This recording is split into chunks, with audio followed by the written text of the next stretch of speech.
Ang mga fans sa SB19 na ana diha. Agusan del Sur Governor shocked at SB19 fans' dedication.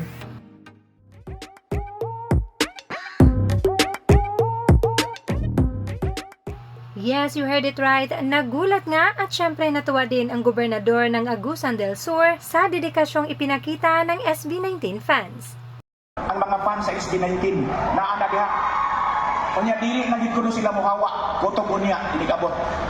Well, okay naman siguro kay inyo man ipakita ang inyong pagkamadinasigon. So you can stay there until mahuman ang show sa SB19. Ang hangyo lang namo, ayaw taon mong pangingi diha. Gabi pa man ang event ng SB19 pero umaga pa lang ay ando na ang mga 18. Marami sa mga ito ay galing ibang probinsya pa. Kanila gikan pa sa Cebu, gikan sa Cagayan de Oro, gikan sa Davao area, na ana sila diha karon.